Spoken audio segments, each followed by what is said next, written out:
भाई कोई कहे कि हमें खुदा दिखाओ, अगर है तो दिखाओ, या ये कि खुदा के एग्जिस्टेंस पर एम्पेरिकल एविडेंस दो, तो ये है दर हकीकत गलत टूल का इस्तेमाल करना।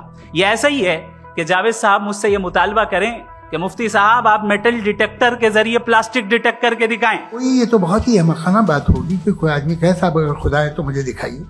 ये तो जाहिलाना बात हुई। मैंने तो नॉर्थ पोल नहीं देखा है, मगर मैं मानता हूं कि नॉर्थ पोल है। अगर आज हमारे जावेद अख्तर साहब ऐसी कोई अकली दलील और लॉजिकल एविडेंस दें खुदा के ना होने पर, जो डेफिनेट भी हो, तो मैं ये ऐलान करता हूं कि यकीनन मैं उस एविडेंस को कबूल करूंगा और उस पर गौर करूंगा। जो मजहब मांगता है आपसे, हर मजहब फेथ मांगता। फेथ का मतलब ये है कि ना कोई गवाह हो, ना कोई सबूत हो, ना कोई रैशनल हो, ना कोई लॉजिक हो, ना कोई प्रूफ हो, मगर तुम एक बात को मानो। ऐसा आइलैंड जहां पे हमसे पहले कोई कभी नहीं गया। चलते चलते आपके सामने अचानक आपने देखा एक पिंक कलर की बॉल पड़ी हुई है। सबसे पहला सवाल आपके जहन में क्या आएगा कि ये बॉल यहां क्यों आई, कैसे आई, ये पिंक कलर की ही क्यों है, कोई और कलर भी हो सकता था। नेचुरली आप इस तरफ पहुंचेंगे कि कोई ना कोई है जिसने इन स्पेसिफिक प्रॉपर्टीज के साथ इस बॉल को बनाया है और यहां पे रखा है। हर मजहब आपसे एक चीज मांगता है, फेथ। ये फेथ क्या चीज होती है? दुनिया का हर मजहब फेथ पे टिका है, और फेथ का मतलब है एक ऐसा यकीन जिसका कोई सबूत, कोई गवाह, कोई रैशनल नहीं। सारे मजहब सब जानते हैं ये दुनिया कैसे बनी थी, कैसे मिटेगी, मरने के बाद क्या होगा, इनको सब इल्म है। इनको किसी को डायनासोर होते थे पहले ये नहीं पता था, किसी को नहीं पता। और सज्जनों, डज गॉड एग्जिस्ट? इस सवाल का जवाब सब अपने अपने तहीं खोजने की कोशिश कर रहे हैं।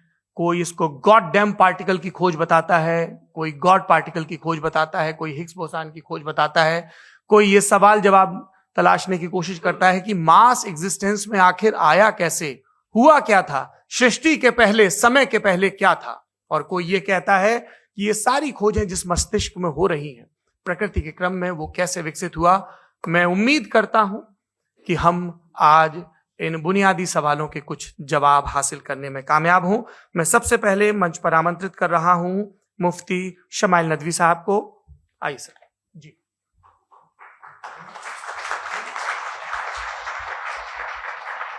तमाम तारीफें उस क्रिएटर के लिए जिसने इस यूनिवर्स को एक मकसद के तहत पैदा किया है। रिस्पेक्टेड जनाब जावेद अख्तर साहब, मिस्टर सौरभ द्विवेदी और respected audience, thank you all for being here today. आज की डिबेट में चूंकि हम बात करने वाले हैं डज गॉड एग्जिस्ट के टॉपिक पर, तो ये एक ऐसा टॉपिक है जिसके मुताल्लिक कोई भी डिसीजन लेने के लिए अलग अलग स्टैंडर्ड्स हो सकते हैं। लिहाजा डिबेट के शुरू में यह जरूरी है कि हम ये जान लें कि आज के इस टॉपिक में कौन सा स्टैंडर्ड सही होगा और कौन सा गलत होगा। सबसे पहला स्टैंडर्ड जिसे मैं समझता हूं कि हमारे रिस्पेक्टेड जनाब जावेद अख्तर साहब बड़ी तेजी के साथ उसकी तरफ लपकेंगे, वो है साइंस। जबकि साइंस दर हकीकत खुदा के एग्जिस्टेंस को डायरेक्टली साबित करने या उसके एग्जिस्टेंस को डिनाई करने के लिए स्टैंडर्ड नहीं बन सकती। और उसकी वजह क्या है, ये मैं नहीं कह रहा, ये वो लोग कह रहे हैं जो साइंस के एक्सपर्ट्स हैं। नेशनल एकेडमी ऑफ साइंस कहती है science doesn't have the processes to prove और disprove the existence of god. Why? क्योंकि साइंस का ताल्लुक एम्पेरिकल एविडेंस से है, और एम्पेरिकल एविडेंसेस का ताल्लुक हमारे नेचुरल और फिजिकल वर्ल्ड से है, जबकि गॉड नॉन फिजिकल और सुपर नेचुरल रियलिटी है। लिहाजा नॉन फिजिकल रियलिटी को आप उस टूल के साथ नहीं चेक कर सकते जिसका काम फिजिकल रियलिटी को तलाश करना है। लिहाजा आज इस डिबेट में गॉड की एग्जिस्टेंस को साबित करने या उसे डिनाई करने में साइंटिफिक एविडेंस को एक्सेप्ट नहीं किया जाएगा। दूसरा स्टैंडर्ड हो सकता है रेविलेशन, कि रेविलेशन के जरिए हम यह साबित करें कि गॉड एग्जिस्ट करता है या नहीं। लेकिन यह स्टैंडर्ड भी आज इररेलेवेंट है। क्यों? क्योंकि रेविलेशन मेरे नजदीक सोर्स ऑफ नॉलेज है, वैलिड सोर्स ऑफ नॉलेज है, लेकिन हमारे जावेद अख्तर साहब के नजदीक ये वैलिड सोर्स ऑफ नॉलेज नहीं है। लिहाजा आज की डिबेट में मैं एक भी एविडेंस किसी भी मजहबी स्क्रिप्चर से नहीं दूंगा, ताकि जावेद अख्तर साहब के लिए वो अनएक्सेप्टेबल ना हो। तीसरा जो मेयार हो सकता है वो है ऑब्जर्वेशन, कि भाई कोई कहे कि हमें खुदा दिखाओ, अगर है तो दिखाओ, या ये कि खुदा के एग्जिस्टेंस पर एम्पेरिकल एविडेंस दो, तो ये है दर हकीकत गलत टूल का इस्तेमाल करना। ये ऐसा ही है कि जावेद साहब मुझसे ये मुतालबा करें कि मुफ्ती साहब आप मेटल डिटेक्टर के जरिए प्लास्टिक डिटेक्ट करके दिखाएं। अब चूंकि प्लास्टिक डिटेक्ट नहीं हो पा रही है, लिहाजा plastic does not exist. No, you are using the wrong tool. इस टूल से प्लास्टिक को डिटेक्ट नहीं किया जाता। लिहाजा मैं समझता हूं कि गॉड के एग्जिस्टेंस पर एम्पेरिकल एविडेंस का मुतालबा करना एक बचकाना मुतालबा है, और हमारे रिस्पेक्टेड जनाब जावेद अख्तर साहब इस स्टेज से अब बहुत आगे निकल चुके हैं। अब बचता है एक ही स्टैंडर्ड, और वो स्टैंडर्ड है अक्ल, लॉजिक, रीजनिंग। और यही वो स्टैंडर्ड है जिसके तहत गॉड के एग्जिस्टेंस को साबित किया जाएगा या गॉड की एग्जिस्टेंस को डिनाई किया जाएगा। लेकिन चूंकि ये बहुत इंपॉर्टेंट और सेंसिटिव टॉपिक है, इसलिए लॉजिकल आर्ग्यूमेंट भी ऐसा होना चाहिए जो डेफिनेटिव हो, इनडेफिनेटिव ना हो, जो 2 और 2 4 की तरह बिल्कुल वाजे हो, जिसे लॉजिकली रिजेक्ट करना पॉसिबल नहीं हो। फॉर एग्जाम्पल हम कहें हमारे रिस्पेक्टेड मिस्टर सौरभ साहब, ये एक इंसान है और तमाम इंसान कॉन्शियस बीइंग है, लिहाजा नतीजा क्या निकला, हमारे सौरभ साहब भी कॉन्शियस बीइंग है। क्या ये इनडेफिनेट आर्ग्यूमेंट है या डेफिनेट आर्ग्यूमेंट है? ये डेफिनेट आर्ग्यूमेंट है। ये 2 और 2 की तरह वाजे है, इसमें किसी तरह जो है लॉजिकली इसको रिजेक्ट नहीं किया जा सकता। तो अगर आज हमारे जावेद अख्तर साहब ऐसी कोई अकली दलील और लॉजिकल एविडेंस दें खुदा के ना होने पर जो डेफिनेट भी हो, तो मैं ये ऐलान करता हूं कि यकीनन मैं उस एविडेंस को कबूल करूंगा और उस पर गौर करूंगा। लेकिन साथ में यह भी ऐलान कर देता हूं प्रेडिक्शन के तौर पर कि ऐसा कोई डेफिनेट आर्ग्यूमेंट कोई नहीं पेश कर सकता। दलील हम देंगे और डेफिनेटिव दलील देंगे, लॉजिकल दलील देंगे, ऐसी दलील देंगे जो एंटायर एथिस्टिक वर्ल्ड उसे रेफ्यूट नहीं कर सकती। चलें अब हम एक एग्जाम्पल सोचते हैं, एक सिनेरियो, सिंपल सिनेरियो, तमाम ऑडियंस से गुजारिश है, हम और आप एक आइसोलेटेड आइलैंड पर हैं, ऐसा आइलैंड जहां पे हमसे पहले कोई कभी नहीं गया। चलते चलते आपके सामने अचानक आपने देखा एक पिंक कलर की बॉल पड़ी हुई है। सबसे पहला सवाल आपके जहन में क्या आएगा कि ये बॉल यहां क्यों आई, कैसे आई, ये पिंक कलर की ही क्यों है, कोई और कलर भी हो सकता था, ये इसी शेप में क्यों है, कोई और शेप भी हो सकता था। नेचुरली आप इस तरफ पहुंचेंगे कि कोई ना कोई है जिसने इन स्पेसिफिक प्रॉपर्टीज के साथ इस बॉल को बनाया है और यहां पे रखा है। चूंकि आप जानते हैं कि ये जो बॉल है इसका एग्जिस्ट करना जरूरी नहीं है, ये एग्जिस्ट कर भी सकती थी, नहीं भी कर सकती थी, और एग्जिस्ट करना ही था तो किसी और फॉर्म में करती, किसी और कलर में करती। अब आप इस बॉल को एक्सपैंड करते चले जाएं, एक्सपैंड करते चले जाएं, एक्सपैंड करते चले जाएं, यहां तक कि ये बॉल यूनिवर्स के साइज की हो जाए। बताइए कि क्या साइज के बढ़ जाने से सवाल बदल जाएगा? हरगिज नहीं बदलेगा। अभी भी सवाल रहेगा, ये यूनिवर्स कहां से आया, इन स्पेसिफिक प्रॉपर्टीज के साथ कहां से आया, क्यों आया, किसने बनाया, ये सवाल उस वक्त भी वैलिड रहेगा। लेकिन ये सवाल अगर हम जनाब जावेद अख्तर साहब से करें तो चूंकि इनका वर्ल्ड व्यू एथिस्टिक है, और सिर्फ इनका नहीं, मतलब जितने भी एथिस्ट हैं और एथिस्टिक वर्ल्ड व्यू को रखने वाले से अगर आप ये सवाल करें कि ये यूनिवर्स कहां से आया, तो इनका जवाब या तो आर्ग्यूमेंट फ्रॉम इग्नोरेंस होगा या डॉगमेटिक होगा। या तो ये कहेंगे कि मुझे नहीं पता कि ये कहां से आया, लिहाजा गॉड डज नॉट एग्जिस्ट, ये आर्ग्यूमेंट फ्रॉम इग्नोरेंस है। या ये कहेंगे कि ये यूनिवर्स खुद ब खुद बन गया, इसका मतलब ये है कि उस बॉल को भी खुद ब खुद बन जाना चाहिए। लेकिन बॉल के ताल्लुक से ये एक्सप्लेनेशन एक्सेप्ट नहीं की जाएगी कि ये खुद ब खुद बन गई, लेकिन यूनिवर्स के ताल्लुक से कर दिया जाएगा। इसे हम दूसरे अल्फाज में डॉगमा भी कह सकते हैं। दूसरी चीज, हमारे जावेद अख्तर साहब जरूर गॉड ऑफ गैप्स की मिसाल भी जरूर देंगे, और मिसाल देंगे कि पहले जमाने में बिजलियां कड़कती थी तो लोगों ने किसी एक खुदा की तरफ, और बारिश होती थी तो दूसरे खुदा की तरफ मंसूब कर दिया, उनके पास दलील नहीं थी। यह हमारा वर्ल्ड व्यू है ही नहीं, यह हमारा वर्ल्ड व्यू है ही नहीं, क्योंकि नेचुरल फिनोमेना के प्रोसेस की इंटरप्रिटेशन को जान लेने से यह कहां से साबित हो गया कि गॉड एग्जिस्ट नहीं करता है? इस पर मैं इंशाल्लाह अभी आगे बात करूंगा। आप हजरात ये भी देखेंगे और मैं ये एक्सपेक्ट करता हूं कि हमारे रिस्पेक्टेड जनाब जावेद अख्तर साहब जरूर इमोशनल आर्ग्यूमेंट्स भी देंगे, जो कि एक लॉजिकल फेलेसी है जब बात आती है ट्रुथ को डिसाइड करने में। क्यों? मिसाल के तौर पर वो कहेंगे कि अगर गॉड है तो इविल क्यों एग्जिस्ट करता है, जबकि मैं कहता हूं इविल का एग्जिस्ट करना गॉड के एग्जिस्ट करने की दलील है, उसके खिलाफ नहीं है। चूंकि अगर गॉड है तो हम सब उसके सामने अकाउंटेबल हैं, और अगर हम अकाउंटेबल हैं तो अकाउंटेबिलिटी के लिए इविल का मौजूद होना जरूरी है, उसके बगैर हम अकाउंटेबल नहीं हो सकते। और अगर हम अकाउंटेबल नहीं हैं तो हम जनाब जावेद अख्तर साहब से पूछेंगे कि आप बताएं कि फिर सफरिंग इस दुनिया में क्यों है? अगर खुदा नहीं है तो सफरिंग क्यों है? और उन लोगों के जज्बे का क्या जिनके अंदर सफरिंग के बाद इंतकाम लेने का जज्बा पाया जाता है और वो इस दुनिया से ऐसे ही चले गए, क्या उनकी सारी तकलीफें बेकार चली जाएंगी?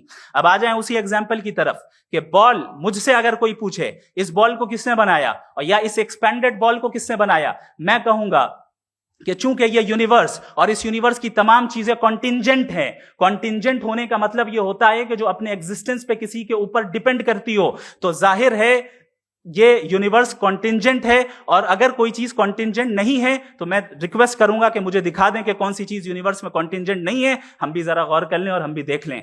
और जब कॉन्टिंजेंट चीजें मौजूद हैं तो फिलोसोफर्स की इस्तिलाह के मुताबिक, हम उस टर्मिनोलॉजी के मुताबिक हम उस जगह तक पहुंचते हैं और उस हस्ती तक पहुंचते हैं जिसे नेसेसरी बीइंग कहा जाता है, कि ये वो नेसेसरी बीइंग है जिसका मौजूद ना होना नामुमकिन हो। क्योंकि अगर ये मौजूद ना हो तो सारी चीजें एग्जिस्टेंस में आएंगी ही नहीं, और ये सारी कॉन्टिंजेंट चीजें उसी के ऊपर डिपेंड करती हैं। अब अगर आप ये सवाल करते हैं कि फिर उस हस्ती को किसने बनाया, फिर उसका कॉज क्या है, फिर उसका कॉज क्या है, फिर उसका कॉज क्या है, और एंडलेसली चले जाएं, इसे हम कहते हैं इन्फिनिट रिग्रेस ऑफ कॉजेस, जो कि लॉजिकल फेलेसी है।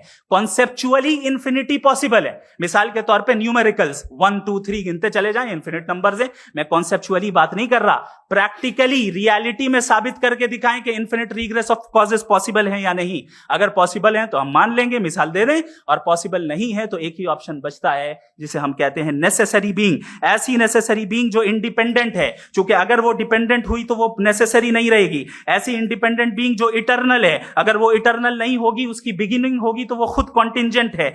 ऐसी बीइंग जो पावरफुल है, क्योंकि कॉन्टिंजेंट को एक्चुअलाइज करने के लिए पावर चाहिए। ऐसी बीइंग जो इंटेलिजेंट है और नॉलेजेबल है, क्योंकि ये यूनिवर्स स्पेसिफिक फॉर्म और स्पेसिफिक लॉज ऑफ नेचर के तहत प्रिसाइजली चल रहा है। Thank you. थैंक यू मुफ्ती साहब। मैं इन दलीलों के बाद जावेद अख्तर साहब से गुजारिश करूंगा, आप बैठ के बोलना चाहेंगे हमारे? जी।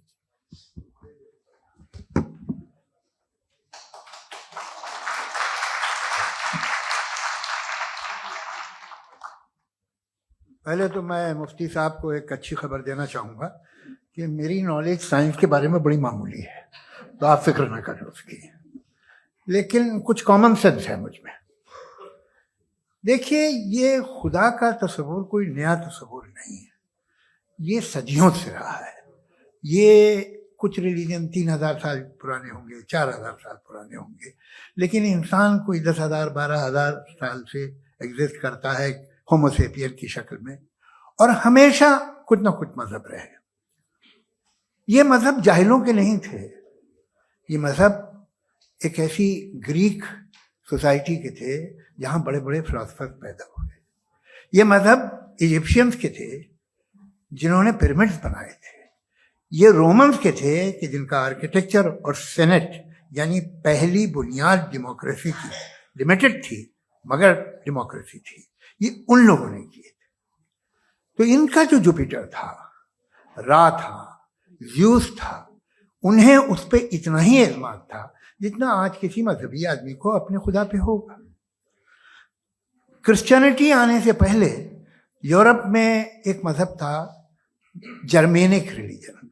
उसका एक खुदा था, उसकी एक बीवी थी, उसके 2 बेटे थे, एक बेटी थी। फिर जर्मनी में जब यूरोप में क्रिश्चियनिटी आई तो वो खुदा, उसकी बीवी और पूरे खानदान चला गया। तो हमने, अगर हम हिस्ट्री देखें तो खुदा जो है वो ज़्यादातर फ़ानी है, वो हमेशा रहे नहीं। और वो जो लोग इन्हें मानते थे उनको आप कहें वो तो जाहिल थे, उन्हें तो कुछ पता ही नहीं था। ऐसा नहीं है।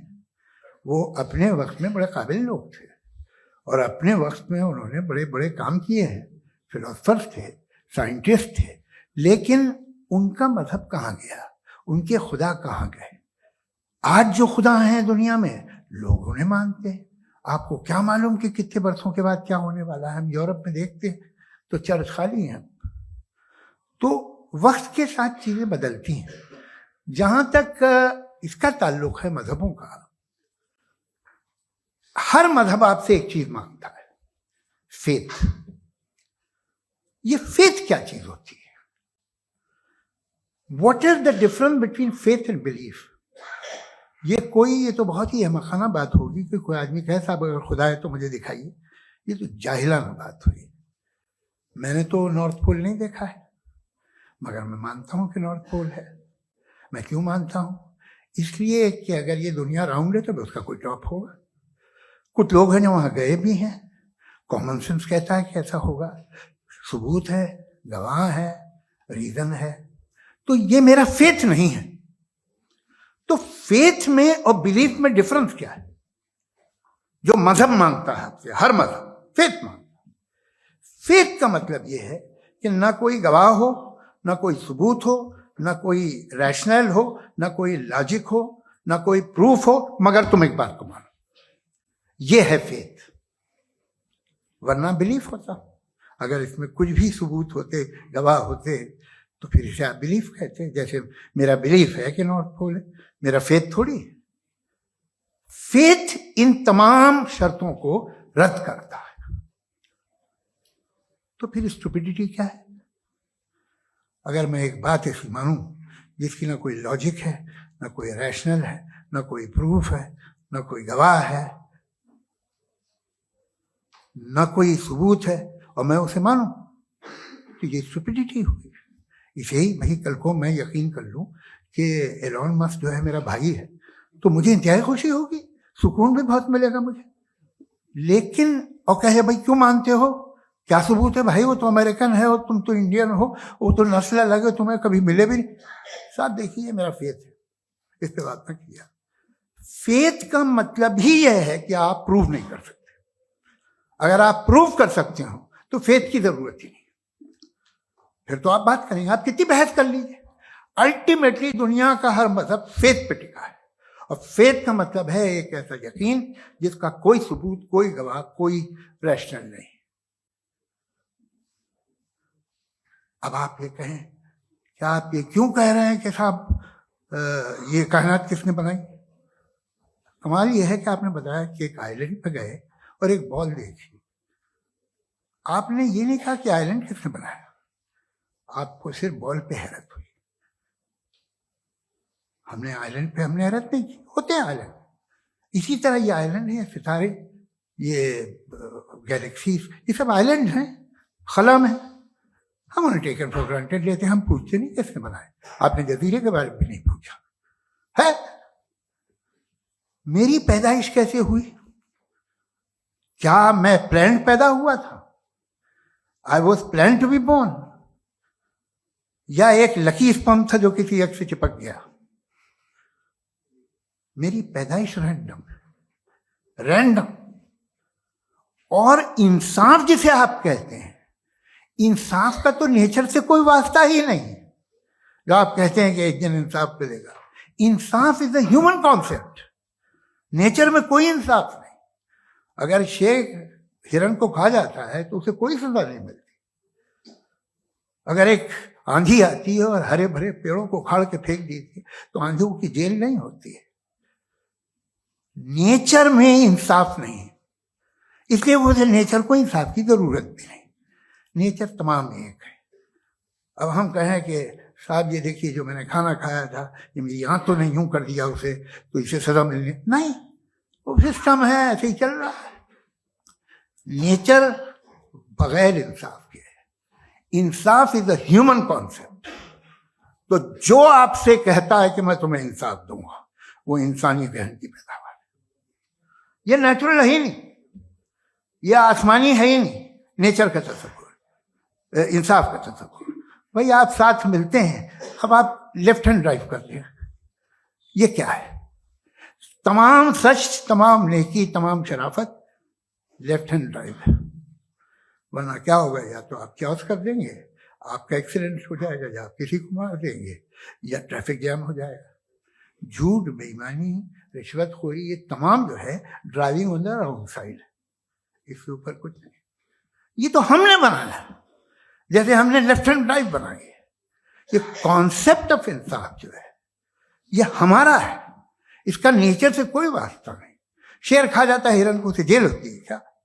कुछ भी नहीं, है ही नहीं। तो ये जो दुनिया के रिलीजन प्रॉमिस करते हैं आपसे इंसाफ, इसी से मालूम होता है कि मैन मेड है। ये तसव्वुर कहीं और का है ही नहीं। जो नेचर है, कुछ लोग कहते हैं नेचर ही खुदा है, तो नेचर में तो इंसाफ नहीं कहीं। और आप वादा कर रहे हैं कि तुम्हें मरने के बाद इंसाफ मिलेगा। मुझे अगर मिलेगा तो मैं बहुत खुश हूँगा, लेकिन मैं यकीन नहीं कर पाता हूँ, इसलिए कि मैं फेथ नहीं पैदा कर सकता। The very fact that religion demand faith, इसका मतलब है कि उनके पास जस्टिफिकेशन नहीं है। अच्छा साहब, फिर रिलीजन अगर मॉडरेशन में है, कोई सा भी नहीं, वो आप में कुछ खूबियां भी पैदा करता होगा, देखिए उससे ये फायदा है, वो फायदा है। अल्कोहल जो है वो ज्यादातर दवाओं में यूज होती है, और एक सर्वे किया गया था अमेरिका में कि लॉन्जेटिविटी किन लोगों की है, तो एक तरफ वो लोग थे जो शराब पीते ही नहीं थे, और एक तरफ वो थे जो एक बोतल शराब रोज पीते थे। सबसे ज्यादा लंबी उम्र उनकी है जो 2 पैक नाप के शराब पीते और खाना खाते हैं। मगर हम शराब को बुरा समझते हैं, मैं भी बुरा समझता हूँ। क्यों? ऐसा होता नहीं।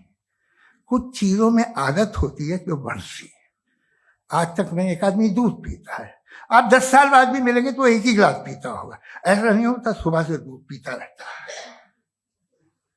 मिल्कोहलिक मैंने नहीं देखे, अल्कोहलिक होते हैं। ये टेंडेंसी है मजहब की कि वो बढ़ता है, जैसे कैंसर बढ़ता है, जैसे शराब बढ़ती है। कुछ लोग होंगे जो उसे सही तरह से यूज करते। मुझे यकीन है कि हमारे मुफ्ती साहब भी उनमें से एक, इनसे बहुत खुशी हुई मुझे इनसे मिलकर। लेकिन कितने लोग हैं कि आज आप देखते हैं दुनिया में जो तबाहियां हैं, इनमें कितना हाथ है उन लोगों का जो बिलीवर कहते था मजहब ये नहीं कहता, ना कहता होगा, मगर जब ये मजहब पीते हैं तो ऐसे बिहेव करते हैं। थोड़ा सा अगर हो तो शायद बहुत अच्छी बात, लेकिन शराब थोड़ी सी नहीं रहती, उसमें टेंडेंसी है पहले। थोड़ा सा अगर 2-3 कैंसर के सेल हो ना बॉडी में तो आदमी स्लिम रहेगा, लेकिन वो 2-3 सेल नहीं रहते, वो मल्टीप्लाई होते हैं। जावेद साहब, टाइम पूरा हो गया। टाइम हो गया तो बस बात खत्म हो गई। अच्छा, मुझे कुछ और कहने को था भी नहीं। जी, मैं पहले जवाबी दौर के लिए इनवाइट कर रहा हूं मुफ्ती साहब को। Your rebuttal round 1, you have 7 minutes।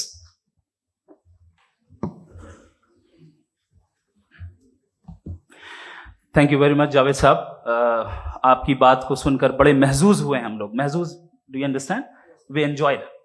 Okay, अब थोड़ा सा लॉजिकली उसको हम लोग देखते हैं। दरअसल हम लोगों ने कल गुजारिश की थी मुफ्ती साहब से भी, जावेद साहब से भी, कि हिंदुस्तानी जबान आम फहम सबको समझ में आ जाए, और जहां कहीं आप मुश्किल शब्द इस्तेमाल करें वहां बताते भी चलें।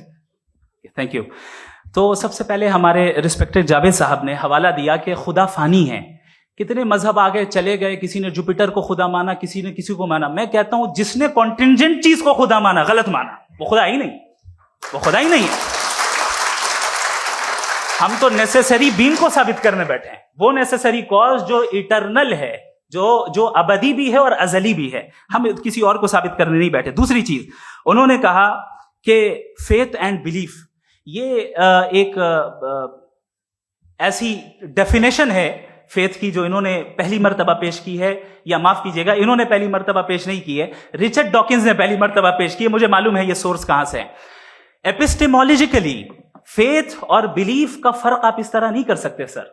फेथ सही भी होता है, गलत भी होता है, बिलीफ सही भी होता है, गलत भी होता है। जो लॉजिक, रीजन और एविडेंस से बैक्ड होगा वो फेथ सही होगा। और आप जिस फेथ की बात कर रहे हैं कि इलॉजिकल है और उसके पीछे नहीं है, तो we are on the same page. हम नहीं मानते उस फेथ को। जो फेथ ऐसा हो जिसके पीछे कोई लॉजिक ना हो, एविडेंस ना हो, हम नहीं मानते। हम तो उस फेथ के कायल हैं जिसके पीछे लॉजिक हो और एविडेंस हो। तो बिलीफ सही भी होता है, गलत भी होता है, फेथ भी सही होता है और गलत भी होता है। तो आज फेथ और बिलीफ के डिफरेंस पे बात नहीं हो रही। आज आप चाहे फेथ एक्सेप्ट कर लें या बिलीफ एक्सेप्ट कर लें, आज ये बात होगी कि ट्रूथ क्या है। चाहे ट्रू बिलीफ सही है या ट्रू फेथ सही है, और फॉल्स फेथ क्या है और फॉल्स बिलीफ क्या है, बात इस पे हो रही। दूसरी चीज इन्होंने पूछा, स्टुपिडिटी फिर क्या है? अगर फेथ रिलीजन स्टुपिडिटी नहीं है तो और क्या है? चूंकि फेथ का मुतालबा करते हैं तो स्टुपिडिटी क्या है? मैं कहता हूं स्टुपिडिटी एथिज्म है। उसकी वजह यह है कि आप एक सड़क पे जा रहे हो और आप किसी गार्डन में जाएं और देखें वहां लिखा है फूलों के साथ, I love Javed Akhtar and I really do, I love you sir. So जब आप वहां पर पहुंचे तो वहां पहुंचकर अब ये बताएं, क्या आप ये कहेंगे wow what a natural selection? ये क्या नेचुरल सिलेक्शन है? नहीं, ये प्रिसाइजली डिजाइंड है, इसके पीछे डिजाइनर है। लिहाजा अगर कोई एक ऐसी कॉमन सेंस की बात को कबूल नहीं कर रहा है कि यूनिवर्स जो इतने प्रिसाइजली काम कर रहा है, हम कह दें कि खुद ब खुद बन गई, मैं समझता हूं इससे बड़ी स्टुपिडिटी और कुछ नहीं है। ये इर्रेशनल चीज है। फिर हमारे सर ने कहा कि आपने बॉल पे फोकस किया, आइलैंड पे फोकस नहीं किया। अरे आइलैंड को किसने बनाया, यही समझाने के लिए तो बॉल की मिसाल दे रहा हूं। और बॉल भी कॉन्टिंजेंट है, आइलैंड भी कॉन्टिंजेंट है, दोनों नेसेसरी बीइंग का मुतालबा करते हैं। आगे इन्होंने कहा कि नेचर में कोई इंसाफ नहीं है। हम डिसाइड करते हैं कि मोरालिटी क्या होती है, इंसाफ क्या होता है। हम डिसाइड करते हैं, जैसे ड्राइविंग सीट में ट्रैफिक वाला, ये तो किसी खुदा ने नहीं कहा, ये है, इसे कहते हैं फॉल्स इक्विवेलेंस। ये एक लॉजिकल फेलेसी है। आपने जो है मिसाल दी ड्राइविंग की और ट्रैफिक की, ये सब्जेक्टिव मोरालिटी है। आप सब्जेक्टिव मोरालिटी को मिसाल बनाकर ऑब्जेक्टिव मोरालिटी के ऊपर नहीं थोप सकते। इंसाफ की ऑब्जेक्टिव मोरालिटी है। अगर आप ये कहते हैं कि नेचर में इंसाफ नहीं है, तो इंसाफ का न होना ये नेचुरल हुआ, तो फिर नेचर को नेचर रहने दे। क्यों हम इतना स्ट्राइव कर रहे हैं दुनिया में इंसाफ लाने के लिए? ये तो इलॉजिकल बात है, इर्रेशनल बात है। इसलिए बहुत सी चीजें ऐसी हैं जो ऑब्जेक्टिवली जो है इविल या गुड हैं, और बहुत सी चीजें ऐसी हैं जो सब्जेक्टिवली हैं। सब्जेक्टिवली जो मोरल होता है या इमोरल होता है, उसको हम सोशल कंसेंसस से या पर्सनल प्रेफरेंस से डिसाइड करते हैं। लेकिन जो ऑब्जेक्टिव मोरालिटी है, जिसमें इंसाफ आया, जो इन्होंने बार बार रिपीट किया, ये ऑब्जेक्टिव है, सब्जेक्टिव नहीं है। अगर आप कहते हैं ये सब्जेक्टिव है, तो मेरा सवाल आपसे यह है, क्या सोशल कंसेंसस के जरिए अगर जुल्म को सही करार दे दिया जाएगा तो आप जुल्म को जस्टिफाई करेंगे?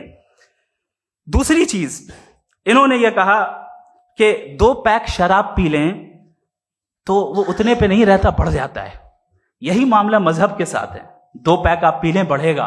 तो ये एक ऐसी मिसाल है, इसको कहीं भी फिट कर लें कि आप एथिज्म पे जब फिट करें, जब आप 2 पैक एथिज्म का लेंगे ना, तो वो बढ़ बढ़ के नॉर्थ कोरिया बनेगा। Thank you.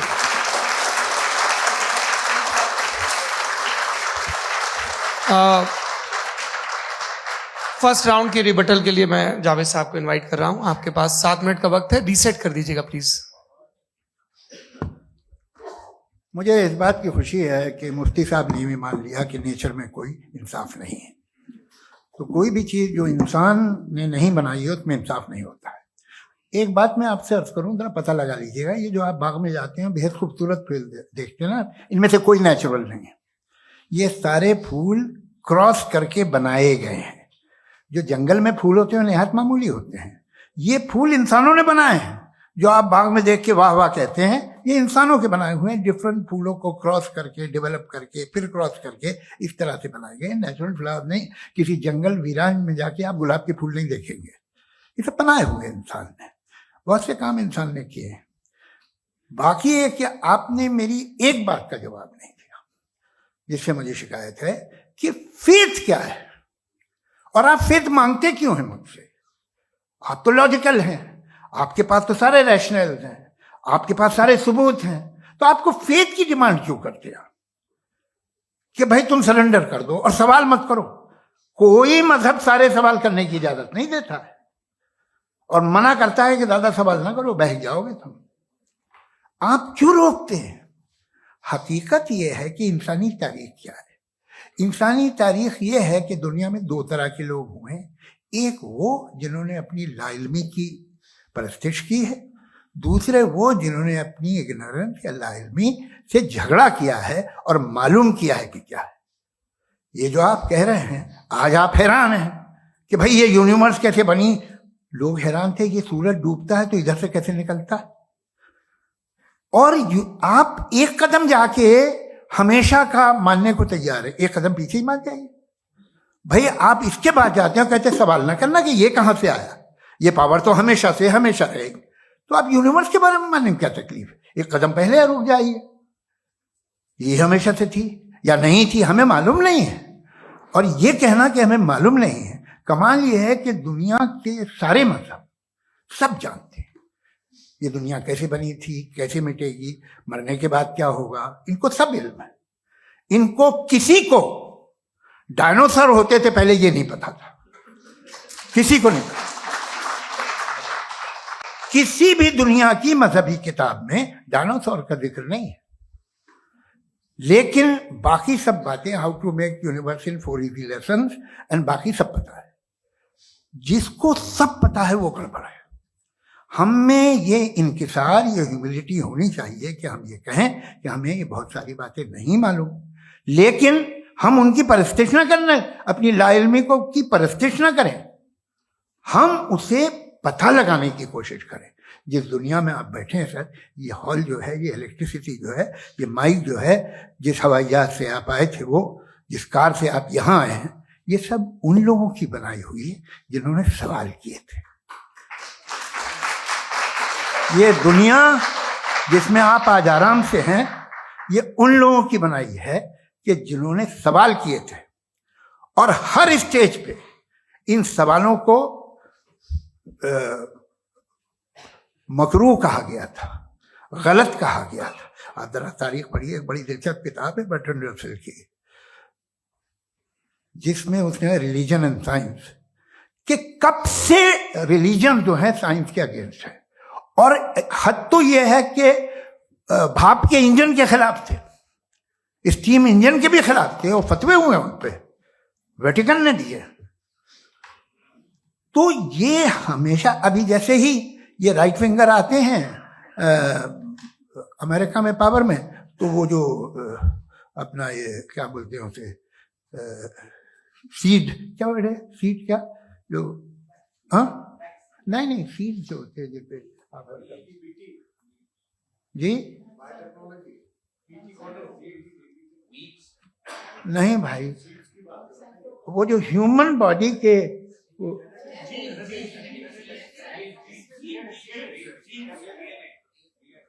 उस पर रिसर्च बंद हो जाती है, रिपब्लिकन नहीं करने देते। अरे भाई इतना डर क्या है तुम्हें? एक जमाने में बहुत नाराज थे ये सारे मजहबी लोग कि ये इंसान तो इंसान बनाने की कोशिश कर रहा है। आपको क्या तकलीफ भाई, बना ले तो बना लेने दो, ये खौफ क्या है? और ये सब आज जो आप कह रहे हैं नामुमकिन है, ये कैसे हुआ? मुझे एक किस्सा याद आता है। जब मैं 6ठी क्लास में था तो मैं मैथमेटिक्स में बहुत वीक था, तो एक टीचर रख दिया गया। उसने 1 2 3 4 5 6 7 तो सिखा दिया मुझे। वो दिन मैं भूल नहीं सकता हूँ मुफ्ती साहब, जिस दिन उसने ये बताया कि 1/2 क्या होता है और 3/4 क्या होता है। मुझे ऐसा लगा कि मेरा सर बीच से फट जाएगा। यह आदमी कह रहा है कि जो दीवार के अंदर जाओ वॉक करते हुए। आज हंसता हूं मैं इस बात पे। तो आज जो बातें आपके जहन से बिल्कुल परे है और आप हैरान होते हो उन्हें देख के, एक वक्त आएगा कि मामूली लगेंगे। और हुआ है, आपकी इंसानी तारीख ही है। इतनी जल्दी सारे फैसले आप मत कर लीजिए, थोड़ा ये ह्यूमिलिटी रखिए कि भाई ये हमें नहीं मालूम। ये कहने में क्या आ रहा है? ये यूनिवर्स कहाँ तक फैली, ये कब से है और कब तक रहेगी, हमें नहीं मालूम। आपने फैसला कर लिया कब बनी। ये आपके हिसाब से कोई 14 बिलियन ईयर बनी जो समझा जाता है। उससे पहले हजारों करोड़ों अरबों साल तक खुदा बैठा क्या कर रहा था? खामोश बैठा था, ऐसी जमाइयां ले रहा था। फिर उसे आइडिया है, यार एक काम करते, वक्त अच्छा गुजर जाएगा, यूनिवर्स बनाते। सोचिए, वो तो हमेशा से है ना, मगर यूनिवर्स हमेशा से नहीं है। ये तो बनाई गई है। और उससे पहले क्या था, इनका क्या काम था? कैसी बात है, ये बड़ा आसान है। जो बात हमें आज धीरे धीरे पता चली है, बरसों 2000 और 2500 साल पहले आपको किसी ने बता दिया कि क्या था, आप मान गए, और तब से वही मान रहे हैं जो 2500 साल पहले कहा गया था। सब कुछ बदल गया है, सॉल्व हो रही है चीजें। अभी साइंस बिल्कुल दावा नहीं करती, या कोई फिलोसफर ये दावा नहीं करता कि हमें सब मालूम, बल्कि वो कहता है कि हमें जितना मालूम होता है उससे ये मालूम होता है कि हमें कितना कम मालूम। तो हम अपनी जहालत से लड़े, उसकी परस्तिश न करें। जी, time. Thank you so much.